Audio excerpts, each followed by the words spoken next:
ഇന്ന് നമ്മൾ കുട്ടികളുടെ ഒരു റൈഡ് കാറാണ് കേട്ടോ റിവ്യൂ ചെയ്യുന്നത്. അപ്പോൾ അതിനു മുമ്പ് ഇത് പൊട്ടിച്ചിട്ടില്ല. ഇസാംകുട്ടിന് സർപ്രൈസ് കൊടുക്കാൻ വേണ്ടി വാങ്ങിയതാണ് കേട്ടോ. അപ്പോൾ ഇസാംകുട്ടിനെ കൊണ്ട് തുറക്കാനായിട്ട് കുറേ നേരമായിട്ട് ഇതിങ്ങനെ പൊളിച്ച് നോക്കുവാണ് ആൾക്കൊന്ന് തുറക്കാനായിട്ട്. നമുക്ക് എന്താണെങ്കിലും താമസിക്കാണ്ട് തുറക്കാം അല്ലേ.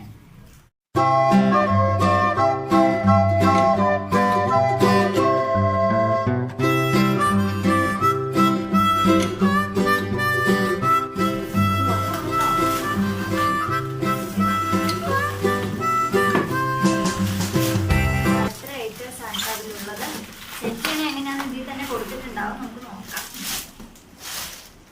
ഇവിടെ കൊടുത്തിട്ടുണ്ട് ഇൻസ്ട്രക്ഷൻസ് ഒക്കെ.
ടോയ്സോൺ കാർ ഇത് അസംബിൾ ചെയ്യണത് എങ്ങനെയാ അതിന്റെ പാക്കറ്റിൽ കൊടുത്തിട്ടുണ്ട്, അല്ലെങ്കിൽ ഞാൻ ഇതിന്റെ ലിങ്ക് ഡിസ്ക്രിപ്ഷൻ ബോക്സിൽ ഇട്ടേക്കാം.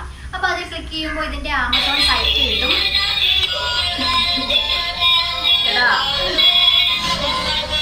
ഇപ്പൊ കംപ്ലീറ്റ് ടൈം ഇതിൽ തന്നെയാണ്, അതാണ് ഫുൾ ടൈം ഇതിന്റെ പാട്ടം വെച്ച് ഇതിനകത്ത് കയറി ഇരിക്കുകയാണ്. അപ്പൊ നമ്മളിത് ചെറിയ കുട്ടികളുടെ കയ്യിൽ കൊടുക്കുമ്പോൾ എപ്പോഴും നമ്മുടെ സൂപ്പർവിഷനോട് കൂടി തന്നെ കൊടുക്കണം കേട്ടോ. ഒരു 3 വയസ്സ് കഴിഞ്ഞാൽ നമുക്ക് അടുത്തുനിന്ന് മാറിയിട്ടൊക്കെ കുട്ടികളുടെ കയ്യിൽ കൊടുക്കുക. അവർ തന്നെ ഇതൊക്കെ ഓടിച്ചുകൊണ്ട് നടന്നോളും. പക്ഷേ ഈ ഒരു പ്രായത്തിൽ എന്ന് പറഞ്ഞാൽ അവർക്ക് തനിയെ കയറിയിരിക്കാനോ തനിയെ ഇറങ്ങാനോ ഒന്നും അറിയില്ലല്ലോ. അതുകൊണ്ട് നമ്മൾ കംപ്ലീറ്റ് ആയിട്ട് സൂപ്പർവിഷൻ ഉണ്ടാവണം. അവരെ കയറ്റി ഇരുത്തുമ്പോഴും ഇറക്കുമ്പോഴും അതുപോലെ ഉന്തിക്കൊണ്ട് നടക്കുമ്പോഴാണെങ്കിലും. ഇതിന്റെ സ്റ്റിയറിംഗ് എന്ന് പറഞ്ഞാൽ 360 ഡിഗ്രി ആണല്ലോ. അതായത് കംപ്ലീറ്റ് ആയിട്ട് ഈ സ്റ്റിയറിംഗ് നമുക്ക് വട്ടം കറക്കാനായിട്ട് പറ്റും. അതുപോലെ ഇതിൽ നിന്ന് പാട്ട് കേൾക്കും. പിന്നെ ഇവിടെ ലൈറ്റ് ഒക്കെ തെളിയണം, നിങ്ങൾ കണ്ടില്ലേ. പിന്നെ ഇതിന്റെ പ്ലാസ്റ്റിക് ഒക്കെ നല്ല പ്ലാസ്റ്റിക് ആണ് കേട്ടോ യൂസ് ചെയ്തിരിക്കുന്നത്. പിന്നെ ഇതിന്റെ ഒരു പ്രത്യേകത എന്ന് പറഞ്ഞാൽ ഇതിന്റെ ഫ്രണ്ട് വീലാണ്. ഫ്രണ്ട് വീൽ ഒരിക്കലും നിലത്ത് തട്ടില്ല. അങ്ങനെ ഒരു മെക്കാനിസം ഉള്ളതുകൊണ്ടാണ് കുട്ടികൾ കയറി ഇരുന്നിട്ട് ഇങ്ങനെ ആക്കുമ്പോൾ തനി ഇത് നീങ്ങി പോകുന്നത്. അപ്പൊ എന്താണെങ്കിലും കുഞ്ഞുങ്ങൾക്ക് ഇത് സേഫ് ആണ് കേട്ടോ. പക്ഷെ എന്നാലും നമ്മൾ നമ്മുടെ സൂപ്പർവിഷനോട് കൂടി കൊടുക്കുന്നതായിരിക്കും ഏറ്റവും നല്ലത്. ഇതിന്റെ ബാക്ക് വീൽസ് ഒക്കെ ഇങ്ങനെ 2 സൈഡിലേക്ക് ഉള്ള കാരണം കുട്ടികൾ വീഴും എന്നുള്ള പേടി വേണ്ട. പിന്നെ തനിയെ കയറുമ്പോഴും ഇറങ്ങുമ്പോഴും മാത്രം നല്ലോണം ശ്രദ്ധിച്ചാലും മതിയാവും. അതുപോലെ തന്നെ ഇതിന്റെ ഡിസൈൻസ് ഒക്കെ നല്ല ഭംഗിയാണ് കേട്ടോ. ഇത് ടോയ്സോണിന്റെ പാണ്ടയാണ്. ഇതുപോലെ തന്നെ ബ്ലാക്ക് ആൻഡ് വൈറ്റ് കളേഴ്സ് ഒക്കെ അവൈലബിൾ ആണ് കേട്ടോ. അപ്പൊ എനിക്ക് കൂടുതലായിട്ട് ഇഷ്ടപ്പെട്ടത് ഈ ഗ്രീനും ബ്ലാക്കും വൈറ്റും ഒക്കെ ആയതുകൊണ്ടാണ് ഇത് വാങ്ങിച്ചത്. ബ്ലാക്കും വൈറ്റും അവൈലബിൾ ആണ്. അതുപോലെ തന്നെ യെല്ലോയും റെഡും ആയിട്ടുള്ള കോമ്പിനേഷൻസ് എല്ലാം ഈ ടോയ്സോൺ പാണ്ടയിൽ അവൈലബിൾ ആണ്.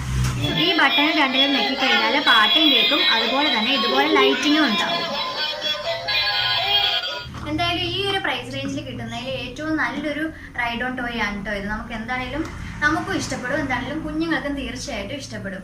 എന്തായാലും 1 വയസ്സ് കഴിഞ്ഞുള്ള കുട്ടികൾക്ക് വാങ്ങിക്കൊടുത്താൽ മതി കേട്ടോ. തനിയൊക്കെ നടക്കാനൊക്കെ തുടങ്ങാത്ത കുട്ടികൾക്ക് ഇത് വാങ്ങിക്കൊടുക്കണ്ട. കാരണം കാലിനൊരു ചെറിയ കുട്ടികൾ നിലത്ത് കാല് കുത്തിയാണ് ഓടിക്കുന്നതെങ്കിൽ കാലിന് ചെറുതായിട്ട് ഫോഴ്സ് കൊടുക്കേണ്ടി വരും. അതുകൊണ്ടാണ് നടന്നു തുടങ്ങിയ കുട്ടികൾക്ക് വാങ്ങിച്ചു കൊടുക്കുന്നതാണ് ഏറ്റവും നല്ലത്. ഇതിൽ വാർണിംഗ്സിൽ പറഞ്ഞിട്ടുണ്ട് ഇതിൽ 70 കിലോ വരെ കയറാണ്. അപ്പോൾ കുട്ടികൾക്ക് നമുക്ക് വാങ്ങിച്ചു കൊടുത്താൽ ഒരുപാട് നാൾ യൂസ് ചെയ്യാനായിട്ട് സാധിക്കും. അതുപോലെ ഹൈ ക്വാളിറ്റി പ്ലാസ്റ്റിക്കും ആണല്ലോ, അതുകൊണ്ട് ഒരു വർഷങ്ങളോളം ഉപയോഗിച്ചു. അപ്പോൾ എന്താണെങ്കിലും കുഞ്ഞുങ്ങൾക്ക് നമുക്ക് വാങ്ങിച്ചു കൊടുക്കാൻ പറ്റിയ നല്ലൊരു റൈഡ് ഓൺ ടോയ് ആണ് ഇത്. ഞാൻ ഇത് വാങ്ങിയത് 1499 രൂപയ്ക്ക് ആമസോണിൽ നിന്നാണ്. ഇതിന്റെ ലിങ്ക് ഞാൻ എന്താണെങ്കിലും ഡിസ്ക്രിപ്ഷൻ ബോക്സിൽ കൊടുത്തേക്കാം, നിങ്ങളൊന്ന് ചെക്ക് ചെയ്ത് നോക്കട്ടോ. അപ്പോൾ എന്താണെങ്കിലും ഇന്നത്തെ വീഡിയോ വൈൻഡപ്പ് ചെയ്യുകയാണ്. ഇന്നത്തെ വീഡിയോ ഇഷ്ടമായിട്ടുണ്ടെങ്കിൽ ലൈക്ക് ചെയ്യുക. അതുപോലെ തന്നെ നിങ്ങൾ ആദ്യമായിട്ടാണ് ഈ ചാനൽ കാണുന്നതെങ്കിൽ ഒന്ന് സബ്സ്ക്രൈബ് ചെയ്തേക്കുക. സബ്സ്ക്രൈബ് ബട്ടൻ്റെ അടുത്തുള്ള ബെൽ ബട്ടൺ പ്രസ് ചെയ്യാനായിട്ട് മറക്കരുത്. എന്നാൽ മാത്രമേ എല്ലാ വീഡിയോസിൻ്റെയും നോട്ടിഫിക്കേഷൻ നിങ്ങൾക്ക് ലഭിക്കുകയുള്ളൂ. അപ്പോൾ അടുത്തൊരു വീഡിയോയിൽ കാണും വരെ ബൈ ബൈ, ടേക്ക് കെയർ.